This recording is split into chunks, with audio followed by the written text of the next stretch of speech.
আসসালামু আলাইকুম, সবাই কেমন আছেন? আলহামদুলিল্লাহ আমরা সবাই ভালো আছি। আমি আজকে খুব সহজভাবে আচার তৈরি করলাম, সেটাই আপনাদের দেখাবো। খুবই সহজভাবে আমের আচারটা তৈরি করলাম। আমি প্রথমে আমগুলা পরিষ্কার করে ধুয়ে মুছে নিয়েছি, একটা কাপড় দিয়ে মুছে নিয়েছি। তো তারপরে হাতটাও শুকনা রেখেছি, কোনো পানি লাগানো যাবে না। সুন্দর করে এখন আমি আমগুলা পিস পিস করে কেটে নিচ্ছি। এইভাবে আমগুলা কেটে নিব।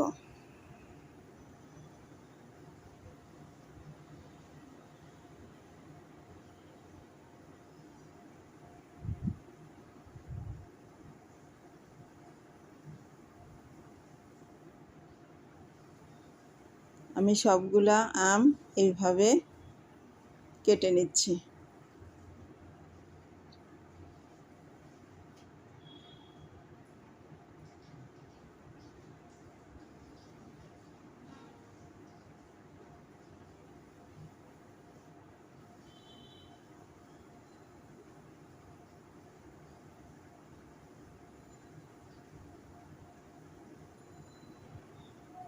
তো আমার সবগুলা আম কাটা হয়ে গেছে। আমি একটু হলুদ লবণ মাখিয়ে ঘন্টাখানেক রেখে দিয়েছি। আমি এখন মশলাগুলা ভেজে নেব। এখানে পাঁচফোড়ন, জিরা, মৌরি আর ধনিয়া, আস্ত ধনিয়া, এগুলি হালকাভাবে এখন ভেজে নিব। বেশি ভাজা যাবে না, বেশি ভাজলে মশলা তিতা হয়ে যাবে। হালকাভাবে ভেজে নিব।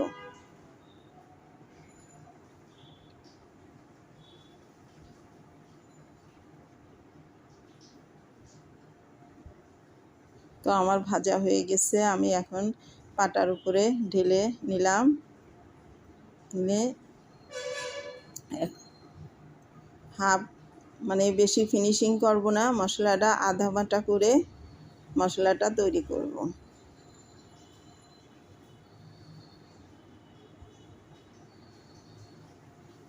তো আমার মশলা তৈরি হয়ে গেছে।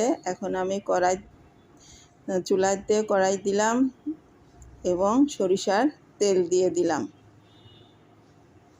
আর আচার তৈরি করতে সরিষার তেলই লাগে।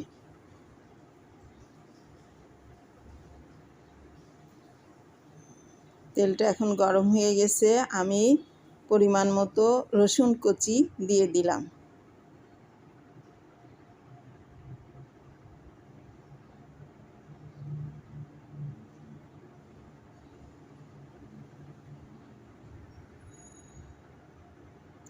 কয়েকটা শুকনা মরিচ দিয়ে দিলাম। এখন আমি ভেজে নেড়েচেড়ে তেলের উপরে ভেজে নিব।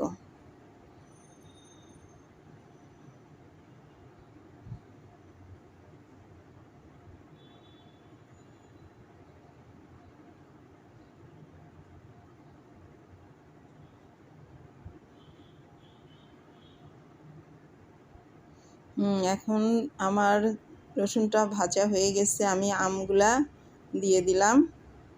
আমগুলা সুন্দর করে এখন কষাবো।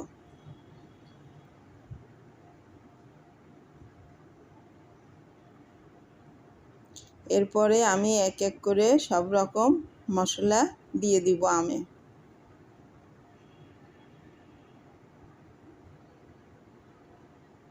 তো এখন ধনিয়ার গুঁড়া দিয়ে দিলাম, শুকনা মরিচের গুঁড়া, হলুদের গুঁড়া,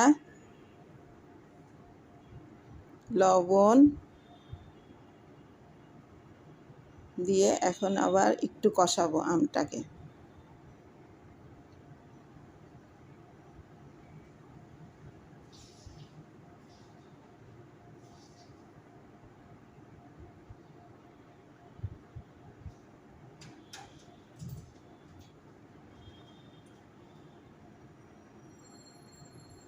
এখন আমি সরিষা বাটা একটু দিয়ে দিলাম, ছড়ায়া ছিটায়া।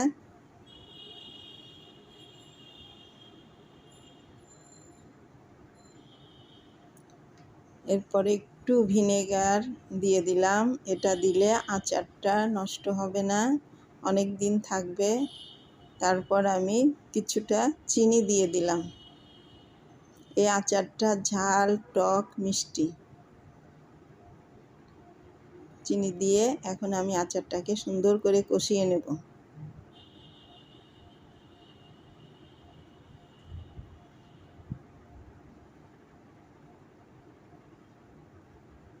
এই যে মশলাটা করে রেখেছিলাম, সেই মশলার অর্ধেক পরিমাণ আমি দিয়ে দিলাম এখন।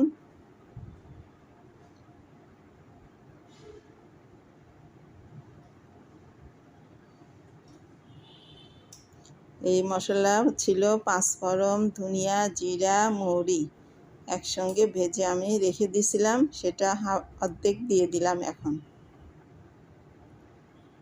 দিয়ে সুন্দর করে আমগুলো এখন কষাবো।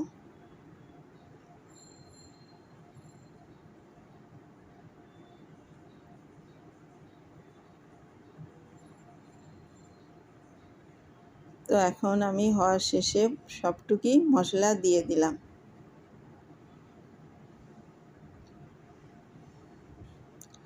এবং খুবই সহজভাবে আচারটা তৈরি করা যায় এবং অল্প মশলাতেও এই আমের ঝাল, টক, মিষ্টি আচারটা তৈরি করলে ভালো হয়।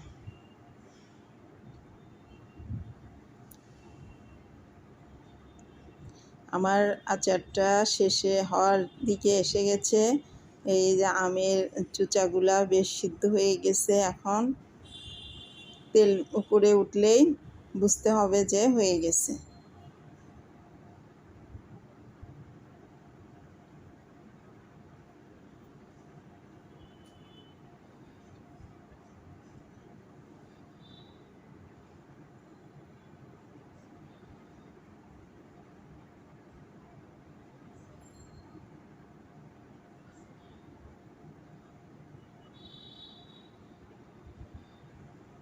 তো আমার আচারটা হয়ে গেছে। আমি এখন কাচের ঝাড়ে উঠায় রাখবো।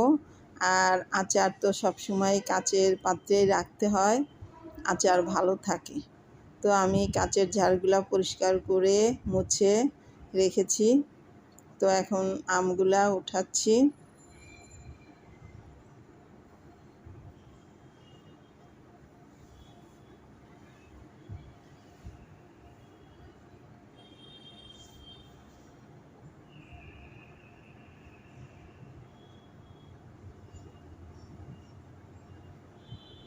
তো আমার আমগুলা উঠানো হয়ে গেছে আচারটা। এখন আমি একটু পরিষ্কার করে নিলাম টিস্যু দিয়ে, সুন্দর করে মুছে নিচ্ছি। তো আমার ভিডিওটা যদি আপনাদের ভালো লেগে থাকে তো আপনারা লাইক করবেন, শেয়ার করবেন, সাবস্ক্রাইব করে পাশে থাকবেন। সুস্থ থাকবেন, ভালো থাকবেন। আসসালামু আলাইকুম। আল্লাহ হাফেজ।